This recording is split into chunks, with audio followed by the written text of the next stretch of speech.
अस्सलाम वालेकुम। आज हम सीखेंगे कि हम एलसीएम कैसे मालूम करते हैं। एलसीएम होता है least common factor, least common multiple.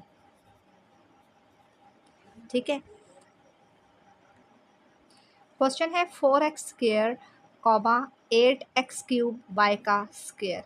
अब हमने 4x स्क्वायर वाई के हमने फैक्टर मालूम करने हैं। 4 किन दो नंबर्स को मल्टीप्लाई करें तो 4 आता है 2 मल्टीप्लाई 2। एक्स स्क्वायर का मतलब क्या होता है, इस पावर के नीचे जो भी चीज़ होती है ना, नंबर है या वेरिएबल, वो उतनी दफ़ा मल्टीप्लाई होगा। और वाई अब 4 है तो 2 मल्टीप्लाई 2 4 होता है। एक्स स्क्वायर का मतलब क्या है कि 2 दफ़ा एक्स लिखना है, और वाई का मतलब है वाई, और सब आपस में क्या होंगे, मल्टीप्लाई। अब 8x क्यूब वाई स्क्वायर, 8 तो 2 को कितनी दफ़ा मल्टीप्लाई, तो 8 बनता है, 2 2 ज़ार 4 4 2 ज़ार 8, 2 को 3 दफ़ा करें। एक्स क्यूब का मतलब क्या है कि 3 दफ़ा एक्स लिखना है। एक्स मल्टीप्लाई एक्स 3 दफ़ा एक्स आ गया। वाई स्क्वायर का मतलब है 2 दफ़ा वाई लिखना है, वाई मल्टीप्लाई वाई। अब हमने देखना है कि कॉमन फैक्टर्स कौन से होते हैं। कॉमन फैक्टर के जो दोनों में सेम होते हैं, ये देखें 2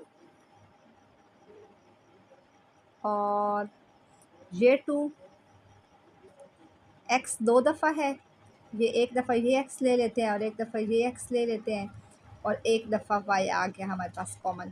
क्या आ गया, 2 2 एक्स एक्स और वाई, तो 2 2 ज़ार, ये देखें 2 2 ज़ार 4 x x time x square और वाई, ये आ गया। अब नॉन कॉमन फैक्टर क्या है, ऊपर क्या बच गया है हमारे पास, ऊपर आई थिंक कुछ भी नहीं बचा, ऊपर सारे हमने ले लिए। अब नीचे 2 बच गया, एक्स बच गया, और ये वाई बच गया, तो 2xy हमारे पास बच गया है।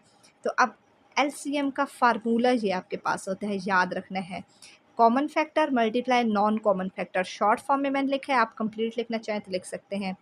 एलसीएम का फार्मूला क्या होता है, common factor multiply non common factor. Common factor का आंसर 4x स्क्वायर वाई, और नॉन कॉमन फैक्टर का आंसर था 2xy। दोनों को मल्टीप्लाई करें तो 8x cube Y square. Four 2 time 8, इधर x की पावर 2 है, इधर x की पावर 1 है। मल्टीप्लाई में बेस सेम हो, पावर प्लस हो जाती हैं, 2 और 1 3, एक्स क्यूब आ गया और वाई स्क्वायर।